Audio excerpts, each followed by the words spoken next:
Okay, bismillahirrahmanirrahim. Assalamualaikum warahmatullahi wabarakatuh. Kini ucapkan selamat datanglah untuk semua kan yang orang kata yang join, yang dengar, yang datang pada yang sudi meluangkan masa untuk snot kisah harta pusaka Sembilan Suku Manam. Baik, jadinya snot kisah Sembilan Suku Manam ni macam biasalah kita berkongsi, perunding-perunding berkongsi kisah-kisah benar mengenai harta pusaka yang mana berlaku di kalangan masyarakat dekat negara kita ni. Dan sebelum tu, ini nak minta untuk kita like dan share supaya lebih ramai lagi yang mana tak dapat datang malam ni kan. Supaya orang kata bila share, ramai lagi yang dapat dengar kisah dan orang kata ambil iktibar dan ambil tindakan dan langkah yang betul. Okey. Baik, sebelum tu saya India daripada My Pusaka Cawangan Bertam Perdana Pulau Pinang. Jadinya tajuk perkongsian India pada malam ini adalah rancanglah harta, pilihan di tangan kita. Pilihan dekat tangan kita. Kita nak rancang harta ke, kita tak nak rancang harta ke, semuanya dekat tangan kita. Okey. Okey, baik. Jadinya hari ini ada dua kisah lah. Dua kisah yang mana dua kisah ni lebih kurang sama, tapi ada sedikit perbezaan. Yang mana perbezaan ni India nak para penonton, para pendengar nilai sendiri dan orang kata tengok kisah mana. Ini ada dua kisah. Kisah pertama ke ataupun kisah kedua yang bagus, yang baik untuk kita jadikan teladan. Baik, kisah pertama yang mana ini adalah kisah benar ya. Kisah benar yang diuruskan sendiri oleh My Pusaka. Kisah pertama ni yang mana berkisahkan tentang kematian seorang isteri dan arwah meninggalkan suami dan juga pasangan ni tak ada anak. So bila kita tahulah kalau ikut hukum faraid, kalau tak ada anak, so harta akan orang kata turut dapat kepada adik-beradik arwah yang lain kan. Jadinya arwah tinggalkan suami dan juga adik-beradik yang lain lah kan. So semasa hidup arwah ada buat orang kata ada sediakan dokumen wasiat dan juga dokumen hibah. Dokumen wasiat dan hibah. So kiranya di dalam dokumen tersebut kira arwah ada sediakan dokumen wasiat, dokumen hibah dan juga penantikan wasi dengan orang kata My Pusaka lah. So bila berlaku kematian, so tugas wasi adalah untuk menghubungi My Pusaka untuk inform My Pusaka yang mana kata pemilik harta tu dah meninggal lah kan. So My Pusaka mulalah orang kata proses urus pusaka tersebut. Dan tetapi yang menariknya disebabkan arwah ada sediakan dokumen hibah dan juga dokumen wasiat semasa arwah hidup, kira hasrat dan juga pesanan arwah semua tertulis dalam dokumen tersebut. Arwah ada untuk buat wasiat sedekah yang mana orang kata dalam erti kata ni lah, bahasa kita macam lebih wakaf. Arwah ada nak buat wakaf kepada masjid dan juga pusat tahfiz yang mana lebih kurang jumlah ini tak nak sebutlah jumlah sebenar kan, tapi ini anggarkan lebih kurang dalam RM50,000 untuk diwakafkan kepada masjid dan juga pusat tahfiz. Baik, dan dalam masa yang samalah untuk My Pusaka yang uruskan sesi penerangan dan muafakat waris. So semasa sesi penerangan dan muafakat waris ataupun sesi kaunseling lah orang katakan, tak ada pun berlaku isu-isu perebutan ataupun isu penentangan terhadap harta pusaka arwah. Sebab orang kata mereka aku dan mereka redha lah, mereka setuju terhadap orang kata apa sahaja hasrat yang telah ditulis di dalam dokumen perwarisan tersebut. So tak ada pun isu berlaku penentangan kan, tak ada pun yang nak perpetikaikan kenapa arwah nak orang kata nak kena wakafkan sebanyak RM50,000 kan. Tak ada pun, mereka redha dan mereka akur terhadap hasrat arwah ni. Dan sesi pemufakatan waris pun berjalan dengan lancar, berjalan dengan baik, sangat-sangat mudah. Dan perintah pembahagian harta juga dapat kurang daripada 6 bulan. So agak-agak kita lah kan, andai katalah, ni contoh lah, India saja ini nak tanya semua kan, andai kata kalau arwah tak ada pun sediakan dokumen pewarisan, hibah ataupun wasiat kan semasa arwah hidup, agak-agak kan terlintas tak dekat fikiran waris-waris, fikiran adik-beradik arwah yang lain untuk orang kata mewakafkan sebanyak RM50,000 terhadap dekat masjid ataupun pusat tahfiz? Agak-agak ada tak? Tak ada kan, susah lah orang kata kan, ninaian sebab ninaian jumlah yang besar tu. Dalam kalau nak kata mungkin RM500 mungkin lah akan terlintas, okey kita wakafkan lah untuk arwah kan, untuk bahagian arwah RM500. Tapi untuk RM50,000 tu susah lah kan. Tapi disebabkan arwah ada tulis hasrat dia yang mana dia nak manfaatkan harta dia selepas dia meninggal kan, dia nak orang kata pahala tu mengalir berpanjangan. So arwah buat perancangan yang betul, dia sediakan dokumen pewarisan dan dalam tu dia tulis apa hasrat dia. Okey. So itu adalah kisah yang pertama lah. Jadinya kisah yang kedua, kisah yang kedua ni dia lebih kurang sama. Dia tapi kisah yang kedua ni dia kematian arwah suami. Kisah pertama tadi kematian isteri kan. Kisah yang kedua ni kematian arwah suami. Dan kematian arwah suami, arwah meninggalkan isteri, juga tiada anak. Macam kisah pertama tadi, tak ada anak. So bila tak ada anak, harta peninggalan arwah juga berhak dapat kepada adik-beradik arwah yang lain kan. Okey.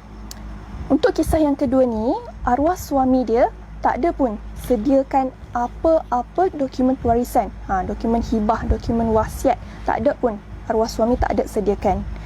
Lazimnya lah masyarakat kita, umat Islam kita lah, bila mana kita tak ada pun sediakan dokumen hibah ataupun dokumen wasiat semasa kita hidup, proses urus pusaka tu akan menjadi sukar lah kan, betul tak? Akan mula lambat sebab tak ada pelantikan wasi dan sebagainya. Tetapi untuk kisah yang kedua ni, yang uruskan harta peninggalan arwah adalah si isteri tu. Si isteri tu mula awal. Dia mula awal. Dalam kisah ni dia mula awal. Selalu kita dengar orang kata kalau tak ada apa-apa, tak ada pelantikan wasi, proses urus pusaka tu mula lambat kan. Tetapi kisah ni si isteri dia mula awal.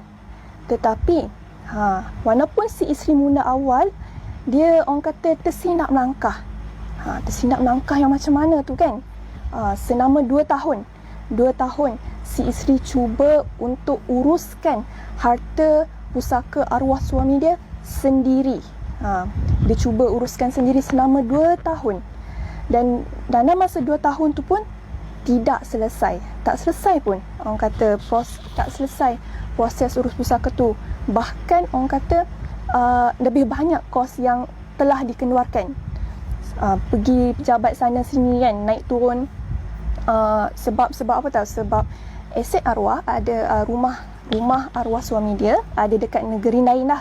So bila mana nak proses ni kan, dia kena orang kata kos perjalanan kan, kos penginapan, sebab orang kata kos penginapan hotel tu lah kan, macam mesti nak urus ni. Sebab dekat negeri lain kita ambil masa dan 2-3 hari kan. So mesti juga kita ada kos penginapan tu kan, nak tinduk hotel semua. So total lah kos yang telah dikeluarkan untuk dia uruskan pusaka arwah suami dia seorang diri tu, lebih kurang dalam 4,000 hingga 5,000 macam tu lah kos yang telah dikeluarkan. Tetapi tak selesai pun selama 2 tahun. Dan after 2 tahun barulah si isteri ni jumpa Mai Pusaka kan, minta tolong daripada Mai Pusaka. So kita bantulah kan, Mai Pusaka memang akan sedia untuk membantu klien-klien dia kan, yang mana ada masalah, yang mana minta bantuan dan sebagainya. Tetapi tersangkut pula dekat sesi penerangan dan muafakat waris. Sebab waris-waris adik-beradik arwah suami ni tak nak pun bagi kerjasama. sebab hubungan antara isteri dan juga adik-beradik ni, mereka hubungan mereka dah tak baik lah. So macam mereka tak rasa pun nak bagi kerjasama kan. So macam susah lah kat sini. My Pusaka minta untuk datang sesi kaunseling. So mereka tak nak kan, mereka tak hadir. So bila tak hadir, kita susah nak capai muafakat tu. Jadinya at the end, harta-harta peninggalan arwah suami terpaksa dibahagikan ikut faraid lah. Sebab macam ini cakap tadi lah kan, rumah arwah suami jauh dekat negeri lain.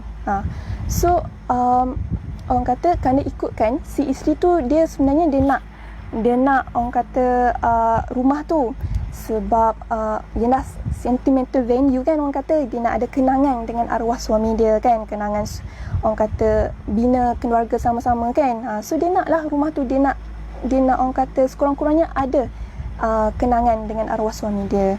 Tetapi waris-waris lain pun nak jugalah bahagian mereka.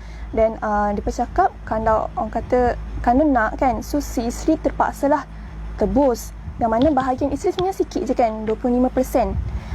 So yang lain dia terpaksa tebus. So bila nak tebus ni, isteri tak mampu. So terpaksalah at the end terpaksa jual rumah, dan hasil daripada jualan tu dibahagikan ikut faraid. Dan orang kata tak ada pun terlintas dekat fikiran waris arwah untuk buat wasiat sedekah dekat arwah. Tak ada seorang pun, tak ada pun siapa yang ingat arwah. Tak ada pun yang fikir macam okey, kita wakafkan dah kan sebahagian ni supaya dapat juga pahala dekat arwah kan. Tak ada pun yang ingat. Jadinya memang jenda sangat-sangat lah. Itu kisah yang kedua. So memang jenda sangat-sangat lah. Kisah yang pertama dengan kisah yang kedua ni kan, kita nampak sendiri apa perbezaan kisah yang di antara dua kisah ni, kisah pertama dan kisah yang kedua. So pengajaran yang boleh semua ambil daripada perkongsian India pada malam ni. Yang pertama sekali, sediakan dokumen pewarisan semasa kita hidup, supaya kita segala pesanan, segala hasrat apa yang kita nak kan, kita dapat tulis di dalam dokumen tersebut. Macam kisah yang pertama tadilah, arwah dia nak wakafkan harta-harta dia, dia nak manfaatkan harta-harta dia kan. So dia orang kata dia buat dokumen, dia tulis hasrat dia nak wakafkan dekat sekian, dekat mana-mana kan. Berbeza dengan kisah kedua, tak buat. So waris pun tak terlintas pun kan, tak fikir pun arwah, macam waris pun tak rasa pun orang kata nak bagi pahala kan dekat arwah. Semua macam fikir hak masing-masing je. So bila tak ada dokumen tu, tak ada siapa pun yang kalau orang kata kalau kita dapat waris yang boleh, yang rasa macam okey nak kita bagilah pahala dekat arwah kan, baguslah macam tu. Tapi andai kata kalau kita tak dapat waris-waris yang macam tu kan, so macam dia adalah satu kelebihan lah untuk kita sediakan dokumen perwarisan semasa kita hidup.